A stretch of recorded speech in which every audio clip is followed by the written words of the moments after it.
नमस्कार, आपका स्वागत है। भगवान श्री कृष्ण ने भगवत गीता में महानीच व्यक्ति के 4 लक्षणों का वर्णन किया है। जिस भी मनुष्य में यह लक्षण दिखाई देते हैं वह सदा सर्वदा दुखी एवं दरिद्र ही रहता है।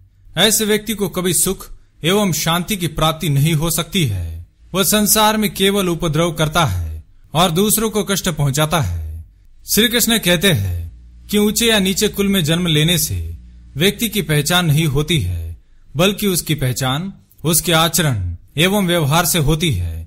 व्यक्ति अन्य प्राणियों के साथ, स्त्रियों के साथ, गुरुजनों एवं विद्वानों के साथ किस प्रकार का व्यवहार करता है, उसी से ही उस व्यक्ति की पहचान होती है।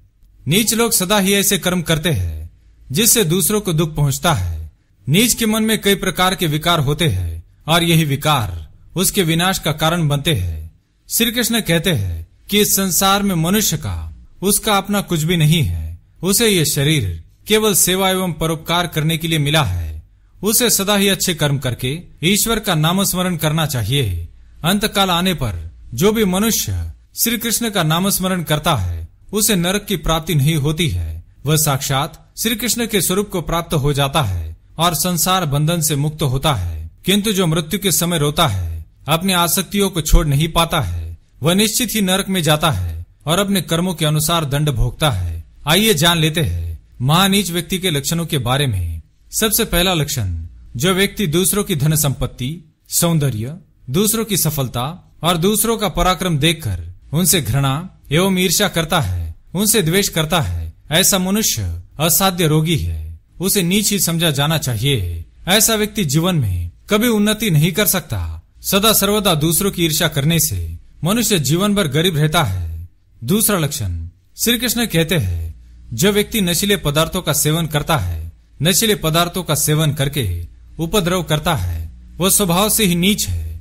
ऐसा व्यक्ति केवल दूसरों को दुख देने का कार्य करता है। नशीले पदार्थ मनुष्य के मस्तिष्क पर गहरा प्रभाव डालते हैं। इसका सेवन करने पर मनुष्य दरिद्रता को ही आमंत्रण देता है। तीसरा लक्षण, नीच का तीसरा लक्षण यह है कि वह दूसरों की स्त्री का हरण करता है। जो दूसरों की विवाहित स्त्री से संभोग करता है अथवा उस स्त्री का चरित्र हनन करता है, उससे बड़ा नीच संसार में कोई नहीं। दूसरे की स्त्री का हरण करने वाले को मच्छर की योनि में जन्म लेना पड़ता है। चौथी बात, श्री कृष्ण कहते हैं इस संसार में सबसे बड़ा पाप है गर्भ में जीव की हत्या करना। जो भी स्त्री अथवा पुरुष गर्भ में ही शिशु को मार डालता है वह सबसे बड़ा पापी है, क्योंकि जिसने अभी तक जन्म ही नहीं लिया है उसको मारना अत्यंत जघन्य अपराध है। ऐसे अपराध करने पर नरक से प्राणी कभी नहीं लौटता है। तो दोस्तों, ये थे वो 4 प्रकार के मनुष्य जिन्हें सबसे बड़ा नीच माना गया है। अगर ये वीडियो आपको पसंद आए तो इसे लाइक करें, कमेंट में जय श्री कृष्ण अवश्य लिखें, साथ ही चैनल को सब्सक्राइब करें। धन्यवाद।